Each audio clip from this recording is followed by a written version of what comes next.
Olá, sou Ana Beatriz Cordeiro de Azevedo e estou aqui para conversar com vocês sobre a psicologia positiva aplicada na saúde. Mas antes de começar, deixe eu me apresentar para vocês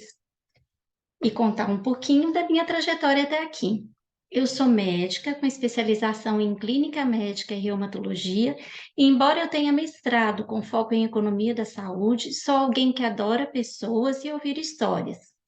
Ao longo da minha formação e exercício da medicina, tive a oportunidade de entrar em contato com diferentes narrativas que me apontaram diferentes aspectos e perspectivas sobre a vida.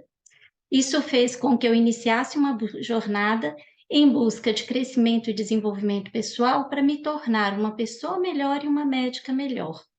E foi assim que eu cheguei a fazer pós em saúde integrativa, formação em mindfulness e cheguei à certificação internacional em psicologia positiva pelo Rubin.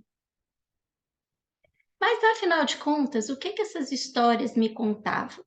Elas me falavam da resistência em aceitar o diagnóstico de uma doença crônica e de todas as dificuldades de se adaptar a conviver com ela, uma percepção muito limitada que a maioria de nós tem sobre os fatores que levam à melhora e à piora dos nossos estados de saúde, bem como uma dificuldade de compreender as relações entre o físico e o mental. Vários são os relatos de preocupações com eventos adversos relacionados aos tratamentos e o receio de evoluir com desfechos negativos, em especial danos e incapacidade. É muito comum na minha especialidade que o paciente demore para chegar no reumatologista. Especialmente no cenário público, é relativamente comum que a gente entre em contato no nosso dia a dia com pessoas muito desgastadas por uma longa jornada em busca de diagnóstico, acesso a tratamento e ansiosas pela obtenção de resultados que se revelem em melhoria das suas qualidades de vida. Escutar todas essas histórias foi importante para que eu compreendesse a trajetória que cada um percorreu até ali,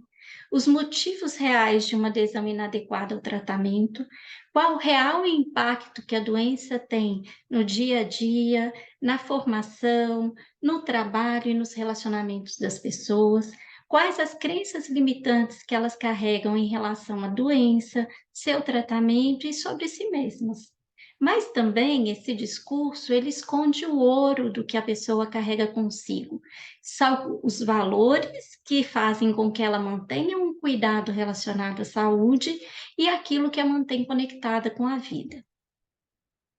Durante a certificação internacional de psicologia positiva pelo Rubin, os alunos são estimulados a várias reflexões e aplicarem em si as ferramentas propostas para exercício da psicologia positiva. Durante essas tarefas, foi que eu passei por um processo de transformação pessoal que transcendeu de forma muito natural para a minha vida profissional. Quando eu me dei conta, eu já estava aplicando as ferramentas no meu dia a dia, compartilhando conhecimentos com os meus pacientes. E foi assim que eu descobri que era possível fazer muito mais pelo meu paciente do que atendê-lo de forma acolhedora e humanizada, como escuta ativa e sensível. Várias vezes escutar é sim já um ato terapêutico, mas descobrir que eu podia fazer um pouquinho mais foi muito bom. Com a psicologia positiva, eu descobri que eu podia clarear as expectativas dos meus pacientes com relação ao seu estado de saúde e ao tratamento proposto, ajudá-los a definir prioridades e elaborar estratégias de tratamento e enfrentamento, e isso, inevitavelmente, leva a um desenvolvimento emocional, melhora dos relacionamentos, elevação da autoestima e se revelou uma ferramenta primorosa para o desenvolvimento e para o aperfeiçoamento da resiliência. Mas voltando às histórias, vamos dar aqui alguns exemplos para que vocês consigam ter uma noção mais exata do que acontece no meu dia a dia. Quando eu estou diante de um indivíduo com dificuldade que tem de aceitar o diagnóstico e o tratamento da sua condição de saúde, eu induzo que ele faça algumas reflexões sobre o seu estado atual de saúde, os possíveis cenários que ele possa vir a ter e a sua expectativa futura de estado de saúde. A partir daí, ele torna-se capaz de perceber se as ações que ele toma no presente são coerentes com aquele ideal que ele tem para o futuro. A partir disso, a gente consegue elaborar uma lista de ações necessárias e priorizá-las de acordo com o valor e a motivação que o indivíduo tem para se empenhar em fazer aquilo tornar um hábito na sua vida. A partir desse ponto, ele está pronto para começar uma jornada de aprendizagem para experimentar a implementação daquele novo hábito no seu dia a dia e assim identificar quais são os fatores que facilitam a implementação daquele novo hábito e aqueles fatores que dificultam ou mesmo impedem que esse hábito torne-se uma realidade. Concluída essa jornada de aprendizagem, faça uma revisão de estratégias de promoção de saúde de curto e de médio prazo e fica combinado que para cada conquista alcançada, uma autopremiação será necessária para que o indivíduo se mantenha motivado em busca de novas melhorias. Nesse processo de conversar sobre o que foi a jornada de aprendizagem, muitas vezes se revela um conflito sobre a responsabilidade que o indivíduo tem com o seu trabalho, as tarefas do cotidiano da sua casa, de cuidado com a família, versus a necessidade de melhorar o seu autocuidado. Para que fique mais claro quais são as áreas que estão precisando de uma atenção maior, o SPIRE, que é um questionário que permite a avaliação do nosso estado de bem-estar e felicidade nas principais dimensões que se correlacionam com a nossa percepção de qualidade de vida, são os domínios espiritual, o físico, o intelectual, os relacionamentos e o estado emocional, fica mais fácil identificar a área que está bem e aquela que merece uma atenção especial. Vou apresentar aqui para vocês, no cantinho, um mapa mental construído a partir dessa observação. Esse mapa é de uma paciente que enfrentava um momento de agudização dos seus sinais e sintomas num contexto desafiador da sua vida pessoal e profissional. Como ela já tem alguma facilidade com práticas meditativas, ela trouxe para essa observação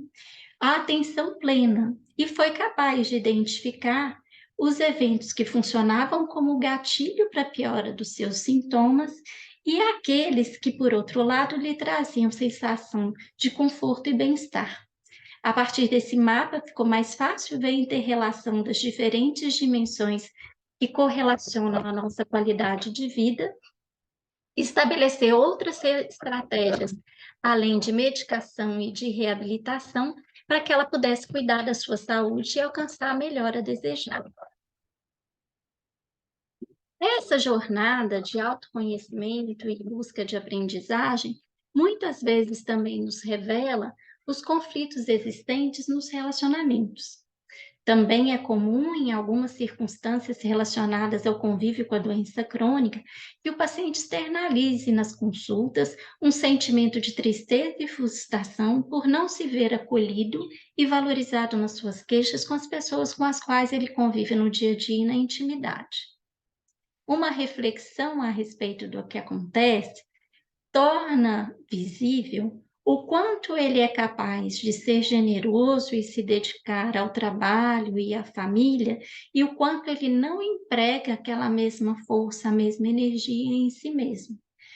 Passando para uma perspectiva de força e de virtude, e que fique claro que ele pode também usar essa habilidade consigo mesmo, ele estabelece um pacto de criar um equilíbrio no uso da sua virtude consigo mesmo.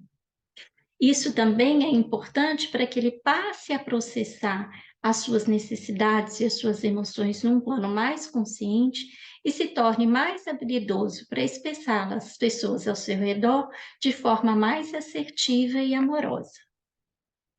Mas nem tudo são flores.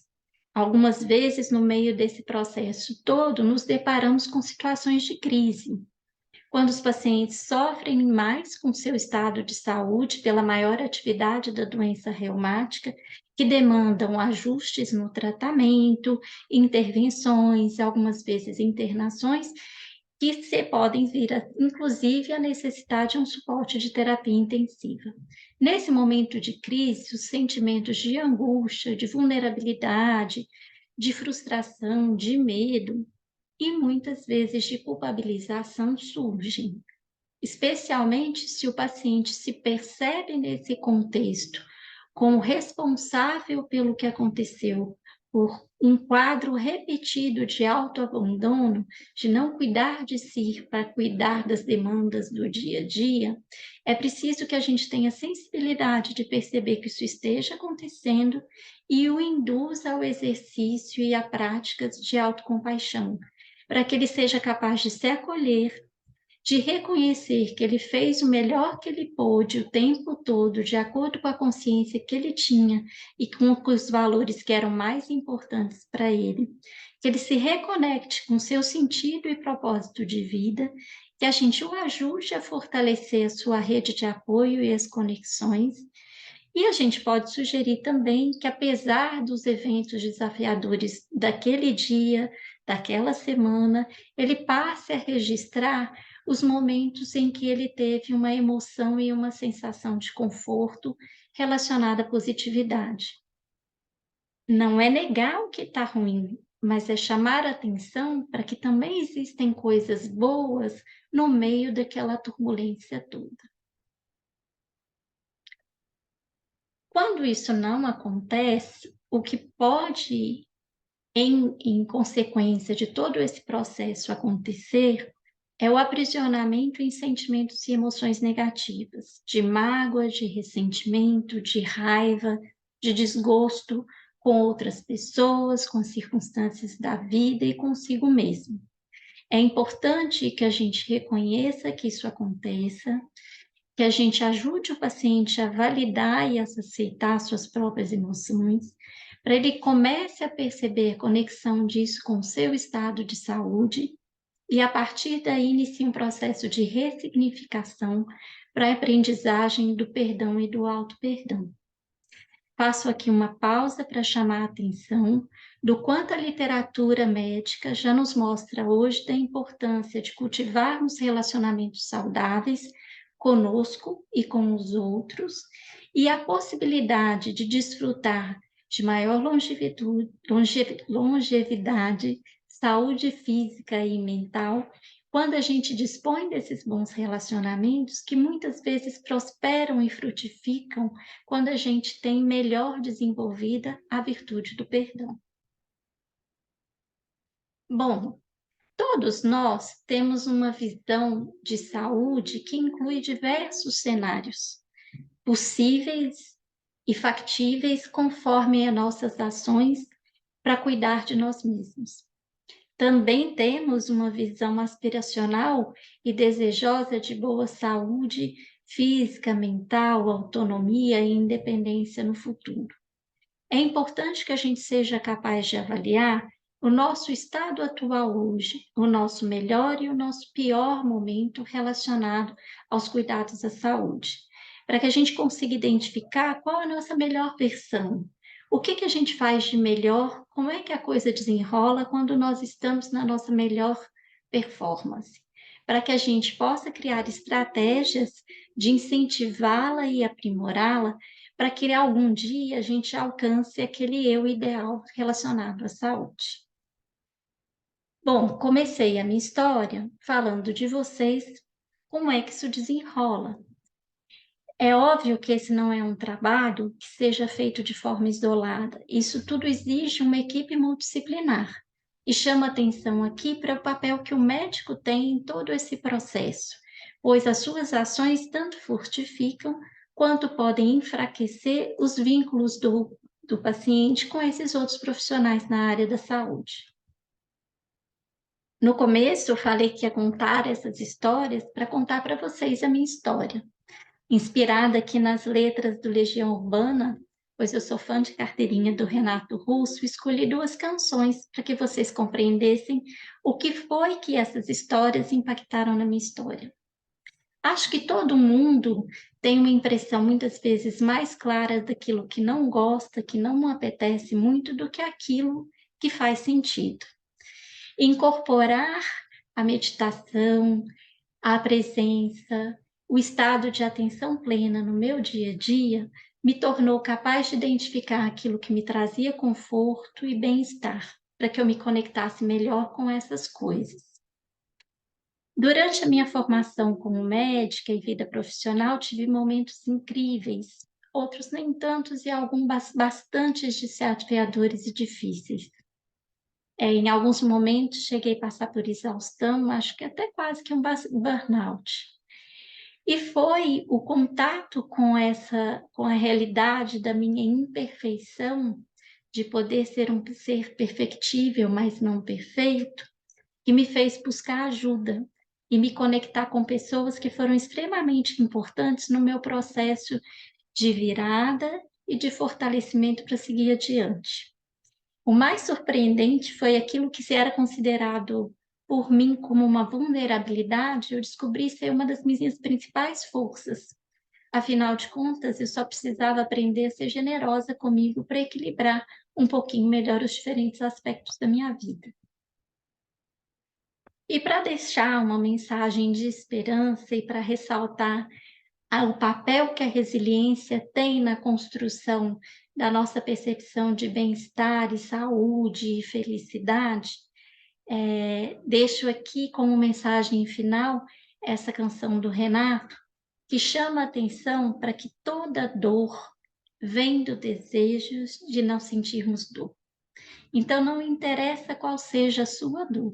se física, se emocional, se de alma, ela é um alerta. Olha para ela, cuida dela e faça nascer o sol todos os dias na sua vida, lembrando que é sempre uma oportunidade para que você faça algo por você mesmo, para construir um estado melhor de saúde física, mental e, por que não, ser mais feliz. Deixo aqui meu recado de gratidão imensa ao Rubim pela oportunidade de experimentar com supervisão maestral todas as ferramentas que transformaram a minha vida para positividade, para eu ser uma pessoa mais feliz.